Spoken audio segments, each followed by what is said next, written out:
Big emotions, floods of feeling, a craving for something otherworldly, an escape, abundant and boundless creativity, profound realizations that lead to more meaningful experiences. All of this and more is in the cosmic mix and swirling through the ethers during this week's lunar eclipse in Pisces. Hey friends, it's Jasmine from Jasmine's Astrology, but you can call me Jay, and welcome back to my astrology channel. I am here to chat about the Pisces lunar eclipse that is just around the corner. It's happening on September 17th at 10:34 p.m. Eastern at 25 degrees of Pisces. Now, this is our first eclipse in Pisces, not only for this upcoming cycle, but the first eclipse in Pisces that we've had near the North Node since 2007. Eclipses happen in 18-year cycles, and so this is a pretty big deal. I mean, we're starting a new chapter, maybe even a new book. Something different is starting to filter in. And this is really just a preview of what's going to be unfolding over the next couple of years. Because the North and the South nodes, these points in the sky that actually they're responsible for triggering eclipses, they're still moving through Aries and Libra. So we haven't even fully finished with that cycle of eclipses yet. And we're, just starting to get a little bit of a glimpse, a little bit of a teaser trailer at what's coming soon for the eclipses that will happen across the Virgo Pisces axis. So for this eclipse season, we've got kind of like one foot in this pool and like one foot in this pool, so to speak. We're kind of like wading between the two sets of waters. So, how do we have an eclipse in Pisces if the nodes themselves, these things that trigger the eclipses, are still in Aries and Libra? Good question. Anytime the sun gets within 18 degrees of either the north or south node, it triggers eclipse season. And then any new or full moon that happens inside of eclipse season is considered an eclipse. So earlier in September, the sun made its way towards the south node and it triggered eclipse season. And so now we're having our first lunation of eclipse season, and it will be a lunar eclipse. Now, the intensity of an eclipse, the sort of totalness of an eclipse will increase with proximity. So the closer that the moon gets to one of the nodes, the north or the south node, will increase that intensity, that churning, that agitation of what eclipses can bring. It'll turn up the heat, so to speak. Now, this lunar eclipse that we're about to have in Pisces is going to be 11 degrees away from the north node. So it's certainly on the less intense side, the less sort of topsy-turvy side as far as eclipses go. The solar eclipse in Libra that we will have at the beginning of October is only going to be 4 degrees away from the south node. And it'll be in the same sign as the south node. So that's certainly going to heighten and turn up that eclipse heat. But that's for another day. We're here to talk about the lunar eclipse in Pisces. And as I've mentioned, this eclipse is near the north node. And both of the nodes have a very unsettling and agitating quality. They really stir things up. They make things feel askew, off center, wobbly. And the north node specifically, that stirring up creates a kind of energies of like craving and hunger, desire, insatiability, more, more, more. It's overstimulating. The unsettled quality manifests in this tendency towards overdoing it, doing something in excess and sort of never quite feeling satisfied about it.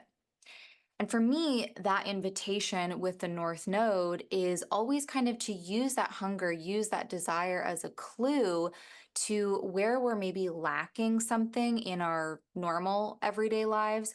Because eclipse seasons are these like out of time pockets of time. They can show us what we aren't aware of, but they can also take away things that we're used to. It's kind of, like I said, it's topsy-turvy, it's liminal, things kind of just get turned on their head. And so during this eclipse and sort of the days leading up to it, the days afterwards, and even during eclipse season, we might become aware of a really deep desire that we just hadn't really clocked before. Or we might realize that something that is typically a part of our everyday lives but has, temporary something that has been temporarily blocked, the access to it has been temporarily blocked from us. We might realize that maybe we're taking it for granted and it's much more important to us than we realize. But with that information, we can work to prioritize it more or nourish it more moving forward. And that's sort of the general North Node theme of it all. But then we have these other layers to consider. So, firstly, this is a lunar eclipse, which means it's a full moon, which means energies, emotions, intuition, awareness, it's all heightened. Everything is reaching a kind of peak point, and it's sort of like the ripening of a crop where from here on out in the cycle we're beginning to harvest and the crop is beginning to release its fruits, so to speak. So there's a kind of fullness to a full moon. There's an abundance, and the type of abundance will differ and vary kind of depending on the sign that it's happening in, what's going on in the rest of the sky, and where that full moon, or in this case, that lunar eclipse, is happening in your own chart. And of course, in this instance, we'll look to Pisces, where the lunar eclipse is happening. Pisces is a water sign. And so, at a very base level, we have an abundance of feelings and emotions, of creativity and imagination. The mood can be optimistic and hopeful, but maybe also a little idealistic and fantastical. We might feel extra sensitive and tender within ourselves, but also more compassionate and empathetic towards others. Things can feel a little scattered. Pisces is a mutable sign, and we can more easily go on tangents and detours with a lot of Pisces energy in the mix. Things tend to flow quite easily with a lot of Pisces energy, which can be really helpful for healing and processing emotions and tapping into our imagination and our creativity. But it can also be overwhelming and kind of oversaturate things where it's hard to tell one emotion from the other, or where reality ends and fantasy begins. Now, those North Node cravings could tend to crop up around wanting to feel something really deeply, wanting to have an experience that goes beyond the physical and like reaches into our very soul. Or maybe it's about doing creative work for hours and hours because there's just an overflow and a desire to sort of like keep pouring it out, keep channeling it out. Like I said, Pisces is mutable water, so it doesn't really have boundaries or containment. It just kind of keeps flowing and flowing.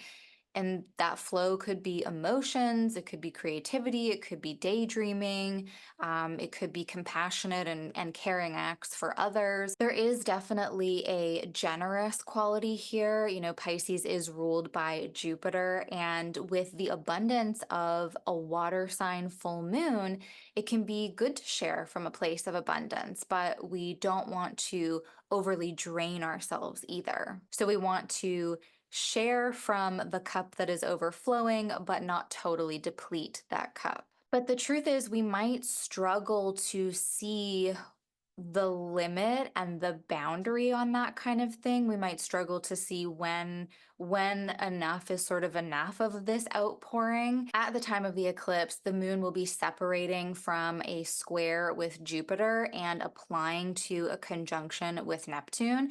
And both of those planets are very like no limits, no containment. Jupiter seeks freedom, Neptune blurs edges, and the North Node is saying more, more, more.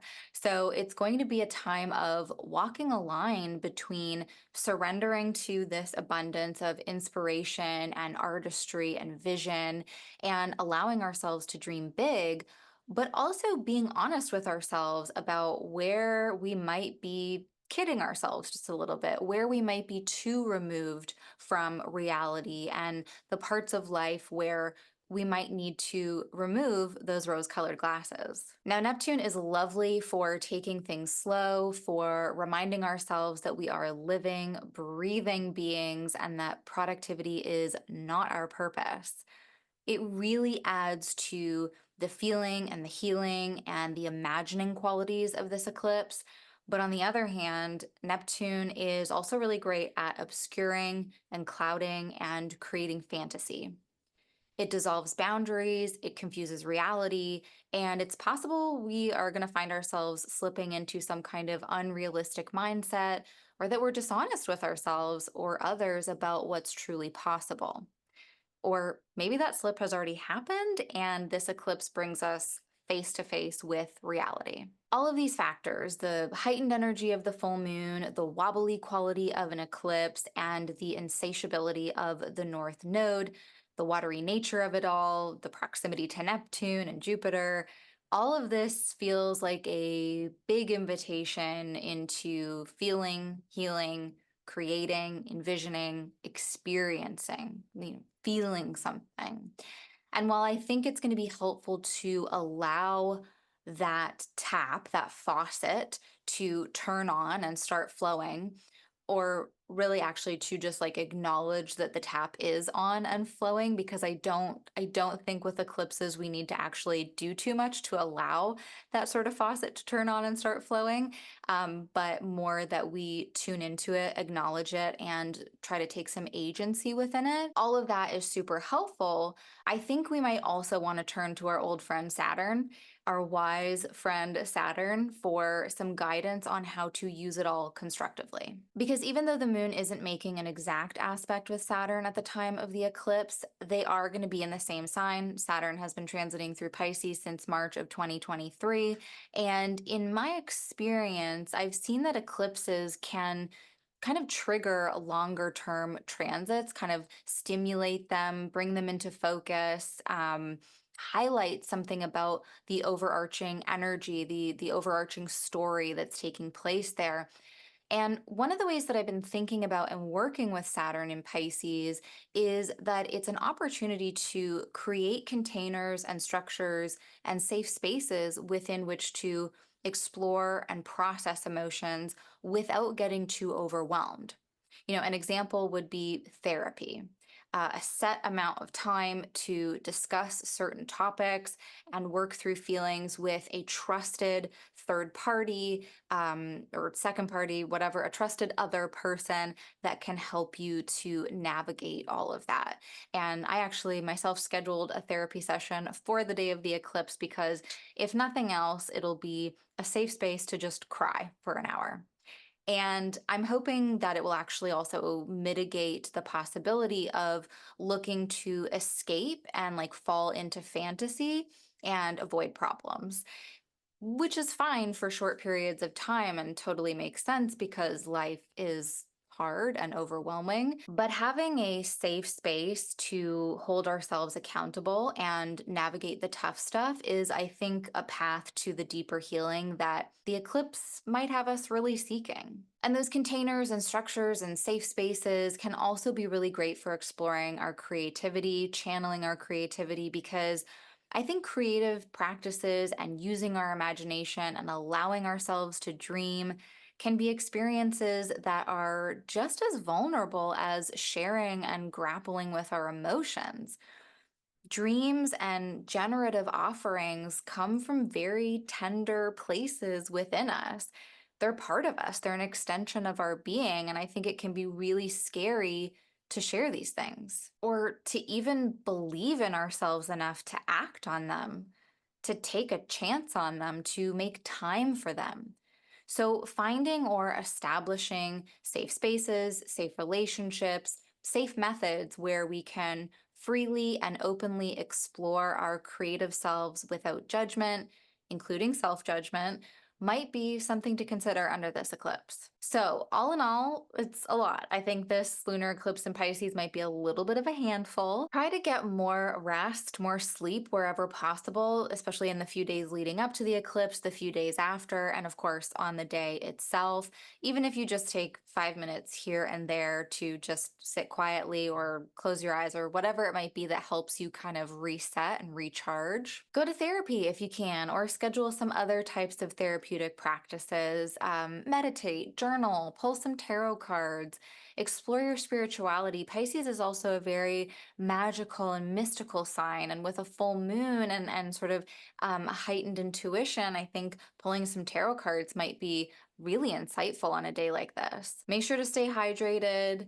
Maybe watch something that will make you cry, if you feel like you need to provoke a release of all that energy that's coming through and sort of cleanse in a way, release. Make time for at least one creative practice, if not all of them, if you're lucky enough to do so. Or, if it's just one, try to go like really deep with that one creative practice. Pay attention to the big cravings, the big desires that arise, and consider how you might appease those cravings, how you might work to make more room for them in your everyday life. Because again, this is just the first eclipse in Pisces. This is a story that's going to be unfolding for like the next 2 years. So we don't need to figure it out all today, but paying attention to what starts to come up can help us to then sort of map out what we can do with that over the next couple of years. Be gentle with yourself, be gentle with others. If you are needing an escape, try to do it with a good book or a movie or like an album or something that might